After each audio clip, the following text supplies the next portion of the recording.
An uncharacteristic loss for the LA Kings. We'll give you the details on that and more on this edition of Locked On LA Kings.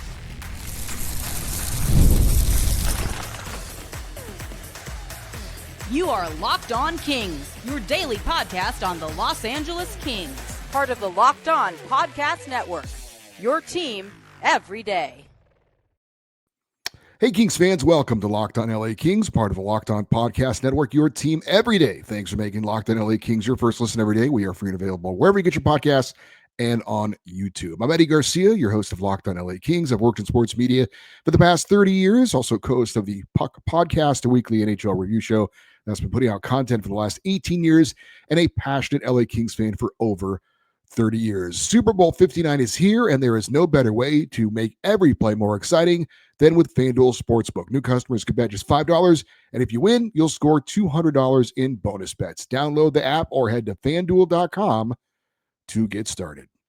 And before we get started, I just would like to let you know I am dealing with a bit of a scratchy throat. So if I pause for a moment to clear my throat or maybe take a sip of a delicious beverage, I hope you will understand. We'll try not to do that, but we'll see. The LA Kings played game number 47 of the NHL season, game 2 of their 5-game road trip in Detroit Monday night against former head coach Todd McLellan and former goaltender Cam Talbot. Kings looking to sweep the 2-game series from Detroit and bounce back from a tough 3-2 overtime loss in Columbus in their last game on Saturday. As for the Kings lineup in this one, third straight game, the Kings have stuck with the 12-6 setup with 12 forwards and 6 defensemen. The top line of Anze Kopitar with Adrian Kempe and Alex Turcotte. Second line of Quentin Byfield centering Trevor Moore and Warren Foegele. Third line of Philip Deneau with Kevin Fiala and Alex Laferriere. And a fourth line of Samuel Helenius centering Tanner Jeannot and Trevor Lewis. The defensive pairings, Mikey Anderson and Vladislav Gavrikov on the top pairing, Joel Edmondson and Jordan Spence on the second pairing, and Jacob Moverar and Brandt Clark. The third pairing, there was some online chatter before the game that veteran defenseman Drew Doughty would make his season debut in this game. If you watched the pregame show that I did earlier today, I told you that I did not think that was the case. And in fact, Drew Doughty did not play in this game.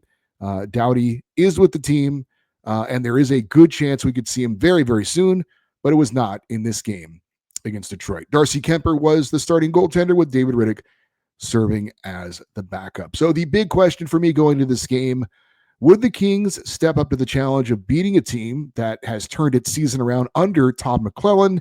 And individually, would goalie Darcy Kemper, who's been so good this season, rebound from, by what his standards, was a subpar performance against Columbus? Before we get into the game summary, let's revisit our Kings keys to victory, which I had on the pregame show earlier today. Number one key for victory to me was hit the gas in Motown, get off to a good start. The Kings, generally speaking, do well when they start well. The second key was someone help juice. The Kings needed someone other than Adrian Kempe and to another degree Kevin Fiala to provide some secondary scoring. And the third key was be on your best behavior, stay out of the penalty box, because the Detroit Red Wings have one of the best power plays in the NHL. As for the game summary in this one, it started off well enough for the Kings. And remember, our number one key to victory was getting off to a good start. And the Kings did.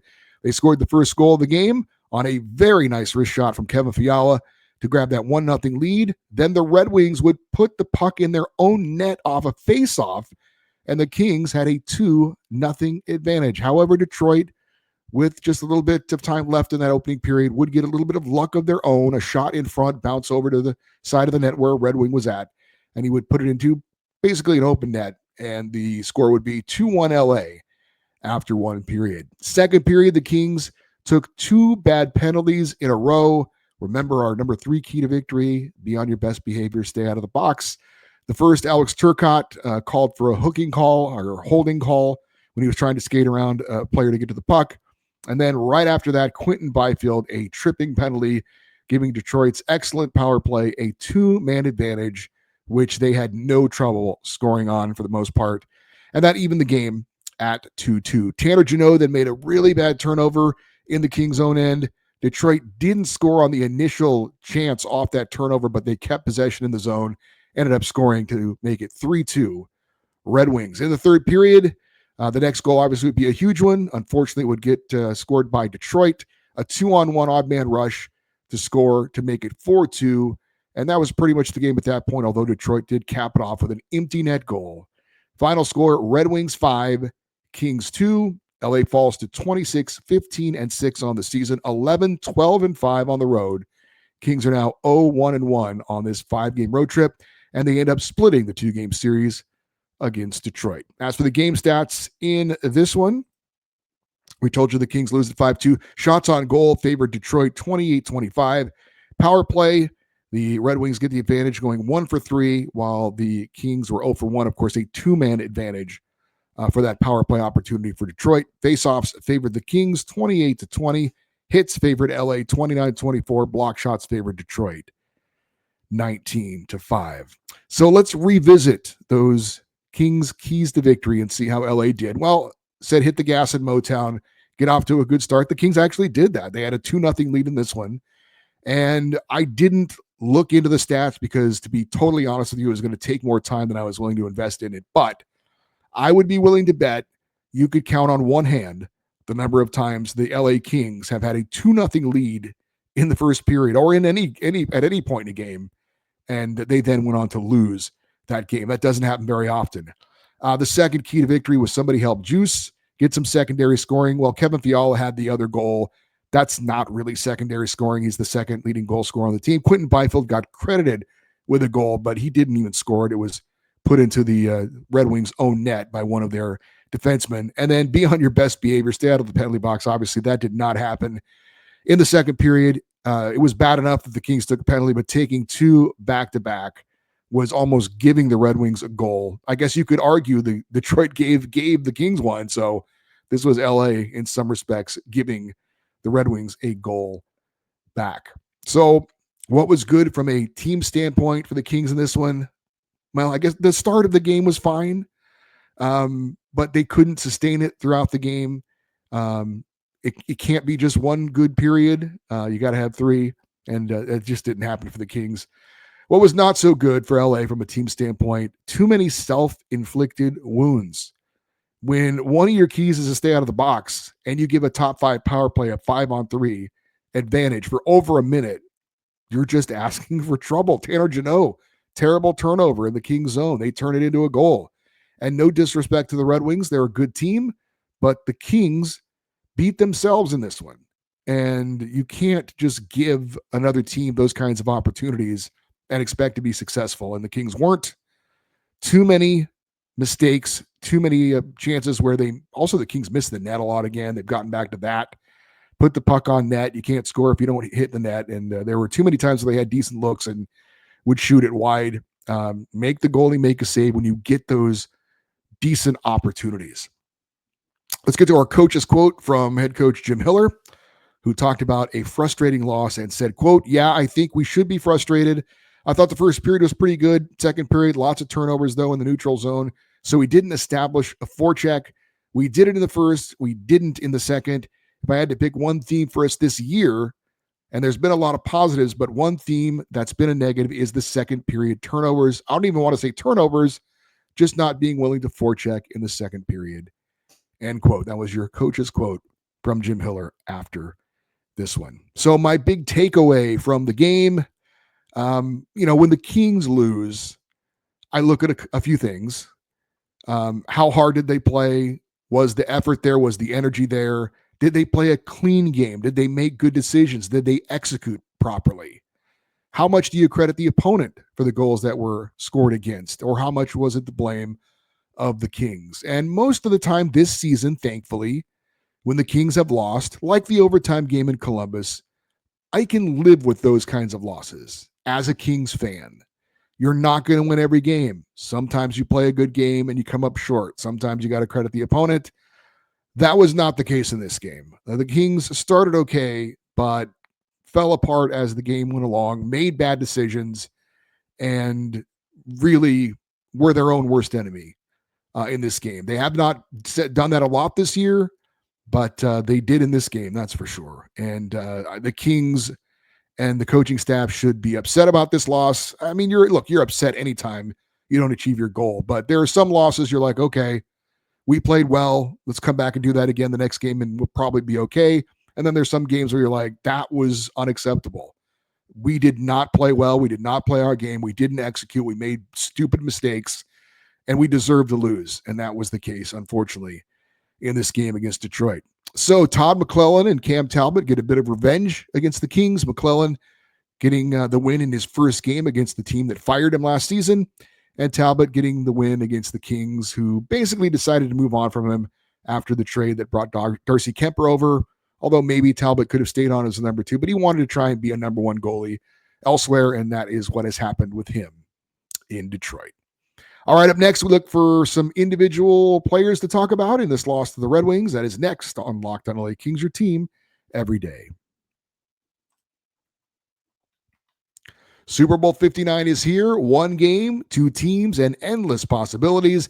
And there is no better way to make every play more exciting than with the FanDuel Sportsbook. Whether it's predicting the first touchdown, calling the MVP, or even betting on the coin toss, FanDuel makes it easy to get in on the action. With live betting all game long, you can adjust your bet as the game unfolds and feel the thrill from kickoff to the final whistle. The live betting feature lets you stay involved no matter what happens on the field, and the app is super easy to navigate. Plus, knowing that you can place a $5 bet and potentially win $200 in bonus bets for the Super Bowl, that's icing on the cake. It's the Super Bowl rematch from a couple years ago. The Kansas City Chiefs taking on the Philadelphia Eagles. Chiefs are looking for a three-peat, listed as a 1.5 favorite.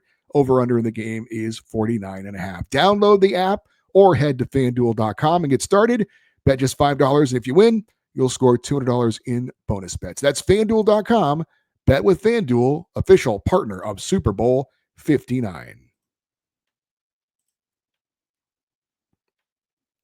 All right, let's get into some individuals for the LA Kings and their loss to the Detroit Red Wings. And as always, we start with the goaltender, and that would be Darcy Kemper. And I had said, what was I looking for in this game?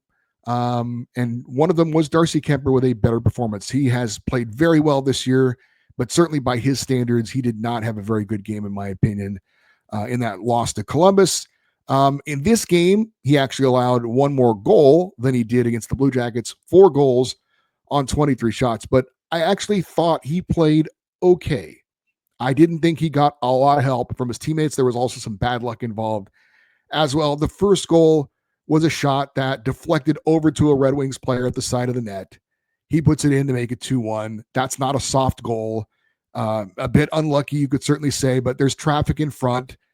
Again, it deflects off of somebody, goes to the side of the net, and he puts it in. It's not something you can anticipate as a goaltender, so that's a bit of bad luck. The second goal was the 5-on-3 power play for Detroit, and it was a cross-ice pass and a one-timer, and Kemper had no chance to make the save, although he actually got pretty close, closer than you might expect, moving from his left to his right, trying to get to it, but a perfectly executed pass and shot, and you're down, 2 men shorthanded. That's a very difficult situation for any goaltender, so that's not on him.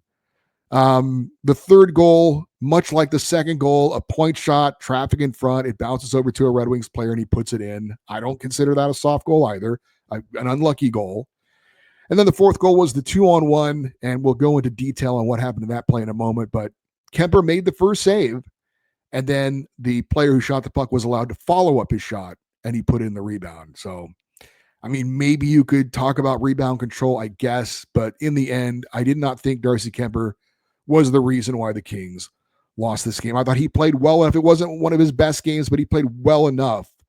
I thought that maybe should have had a little bit better fate in this one.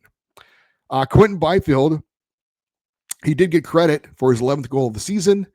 Took a face-off in the Detroit zone. He lost the face-off, but the Red Wings player then put it into his own net. He was skating behind the net with the puck, lost control of it. It bounced off the post, then ricocheted off of Cam Talbot's skate and into the net. But Quentin Byfield was, the last person that was, I don't even know if he touched it, but he was in the face-off circle and he got credit for it. So maybe if you're Q, you're thinking, all right, this is my lucky night. Well, he also gets the dunce cap because he made the big mistake of the night in this game. Down 2-1, shorthanded, and the puck is in the Detroit end. And he goes down there on a kind of a forecheck and he sticks his stick where he shouldn't have put it, and he ends up tripping the player. And the Red Wings, with their excellent power play, then gets a 2-man advantage for over a minute. And you just knew they were going to score, and they did, and that tied it at 2-2. And for Quentin Byfield, I know he's not a veteran player, but he's played enough to know you cannot do that. You cannot take that chance.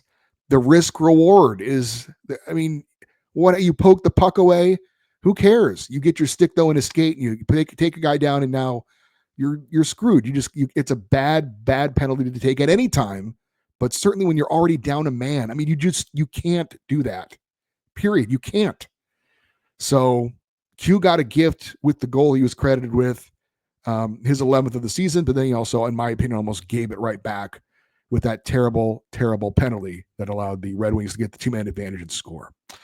Kevin Fiala, back-to-back strong games, I thought, for Kevin. But of course, they come in back-to-back losses. It's like, I mean, you're looking for Kevin to give you a spark, to give you something extra, and you think that's enough to get you over the hump, to get you something extra and a win. And he's played a couple of good games back-to-back, and they've lost both of them. So the wrist shot he had to score was elite.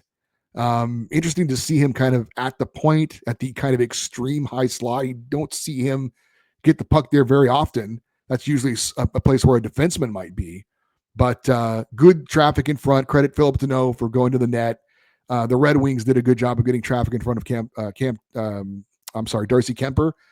In this instance, the Kings did a good job of getting traffic in front. And then Kevin put it in a perfect spot. Great wrist shot with a lot on it. I mean, I don't know what the miles per hour were on that wrist shot, but I'm thinking maybe in the 80s. Terrific wrist shot. A lot of smoke behind it and great accuracy. And you just wonder, why can't we get him on the point on the power play with that kind of a shot? But for Kevin Fiala, his 16th goal of the season, unfortunately, it comes in a loss. Adrian Kempe had some good chances, but also a rare defensive lapse on the fourth goal. He nearly scored in close, but the save was made. And then he didn't really hustle back on defense. Maybe he was a little frustrated that he didn't score, and it just, that extra second of him not realizing what was going on when Mikey Anderson stepped up on the boards to try and hold it in. It got by him, and then Kempe wasn't in a position to get back and help on defense. It went for a 2-on-1. Very rare for Adrian Kempe to not help out on defense. That's usually not what happens for him. Very responsible defensive player normally, but unfortunately that situation, just a second, a lapse for just a second. And that also goes into the category of the Kings hurting themselves. Brant Clark, same play as the Kempe momentary lapse. He was the player when Anderson couldn't hold the puck along the boards, who was left back to defend the 2-on-1. And he actually defended it well at first. The 2-on-1, as a defender, you have to take that pass away. You cannot let that pass get through. You'd have to let the goaltender take the shooter, and you take away the pass. And he did that well. But the shot was put on, and then after the shot was put on, he then has to not allow the shooter to follow up his own shot, and he didn't do that, and the goal was scored. So, and again, just to, you start off doing the right thing, and then you don't finish the play properly. It was a bang play, but you got to take away the rebound after the player shoots when you make that right play. Jordan Spence, I thought, had a pretty good game. Continues to play well after a rough start to the season. He's looked better since he was also moved on that second pairing with Joel Edmondson. He got the primary assist on the Kevin Fiala goal, his 14th assist of the season, 17th point of the year. He's got points now in 4 of his last 5 games. And he's also doing a really good job of holding the puck in at the point, whether it's with an extra attacker or as it was in Columbus or with the power play. Does a very, very good job of holding the puck in at the point. I thought he did it in this game against Detroit as well. Congratulations to Kings defenseman Vladislav Gavrikov, who played in his 400th career game against the Red Wings. Some individual leaders from the game against Detroit. Kevin Fiala and Quentin Byfield were your goal scorers. Alex Laferriere and Jordan Spence had the assists on the Fiala goal because the Byfield goal was unassisted. Joel Edmondson was a +2 in this game. He was the only player, the only other plus players, I should say, were Alex Ferrier and Jordan Spence, they were each +1. Quentin Byfield, Adrian Kempe, Andre Kopitar, Mikey Anderson, Brand Clark were all a -2. And those are some pretty good players to be -2s. Adrian Kempe led the Kings with 4 shots on goal. Vladislav Gavrikov led the Kings with 3 block shots. Samuel Helenis and Tanner Janot each had 4 hits, the tie for the team lead. Vladislav Gavrikov led the Kings in ice time, 22 minutes and 50 seconds. And Samuel Helenis was the Kings' best player in the faceoff circle. He won 5 faceoffs, and he didn't lose any. The Kings have picked a bad time too. We will finish that sentence next here on Locked On LA Kings, your team every day. Those of us that live in Southern California are so lucky that we live in a place where we've got so many amazing live events to go to, sports, theater events, concerts, comedy shows. And when you check out those live events, no matter where you are, you need to do what I do, and that is use Gametime for all my ticket needs. Gametime has a new feature called Gametime Picks. It makes getting tickets to live events even easier. Gametime Picks filters out the fluff and shows you only incredible deals on great seats, so you don't have to waste time searching through thousands of tickets.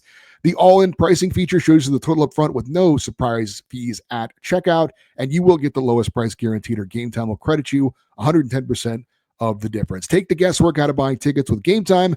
Download the Gametime app, create an account, and use the code LOCKEDONNHL for $20 off your first purchase. Terms apply. Again, create an account, redeem the code LOCKEDONNHL for $20 off. Download Gametime today. What time is it? Gametime. All right, I almost made it all the way through. A quick pause for a sip of my drink. All right. Thank you very much. Thank you for bearing with me for a second. And I also would like you to bear with me for a second as I do this. There's an old movie, a very silly but very funny movie called Airplane. It was a spoof of old airline disaster movies that they had back in the 70s. So the story is, if you haven't seen it, there's this plane. The crew has been disabled by like food poisoning, and the people on the ground are trying to help one of the passengers land the plane. And one of the air traffic controllers says, "Looks like I picked the wrong week to stop smoking." And you don't think much of that at the time. And then later on, he says, "Look like I picked the wrong week to stop drinking." And then he takes a drink. He had smoked earlier. And then it's kind of becomes a running gag. Later, he says, looks like I picked the wrong week to stop taking amphetamines. And then he takes some pills. And then later it was, looks like I picked the wrong week to stop sniffing glue. And he's sniffing glue. Anyway, to get to my punchline, looks like the Kings picked the wrong time to stop scoring.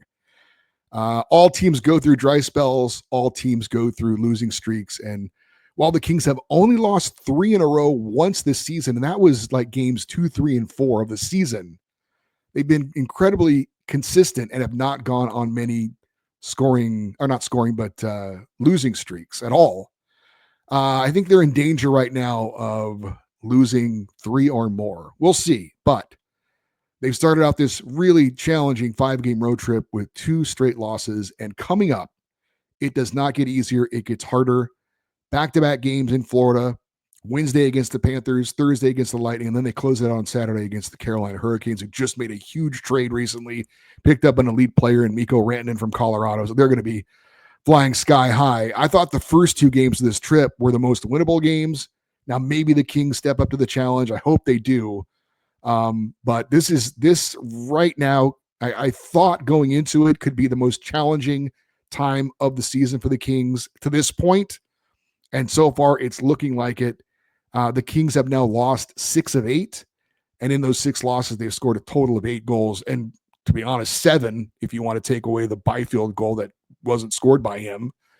But there are moments in every season for every team where things aren't going as planned. And how do you get out of it? Well, sometimes you fire the coach. Maybe you make a trade. But most of the time, you have to just roll up your sleeves and get to work and work your way through it. And the Kings are certainly in a tough situation right now. And they've got to accept the challenge of what they're going through and go to work and be better. Certainly much better than they were against Detroit. They've got some big competition coming up. They're going to have to step up the challenge, or they're going to get kicked sideways pretty hard. I guarantee you the Panthers and the Lightning and the Hurricanes aren't going to feel sorry for the Kings and take it easy on them. They're going to try and step on their necks and keep them where they are. So for the Kings right now, again, it's a tough stretch, but at least play the right way. If you lose games like you lost in Columbus, at least you can feel like you're at least playing the right way and things didn't go against you. What they did against Detroit, with all respect to the Red Wings, that just wasn't acceptable. They got to work harder. They got to play a lot smarter and a lot cleaner, or else this could get pretty ugly pretty quickly.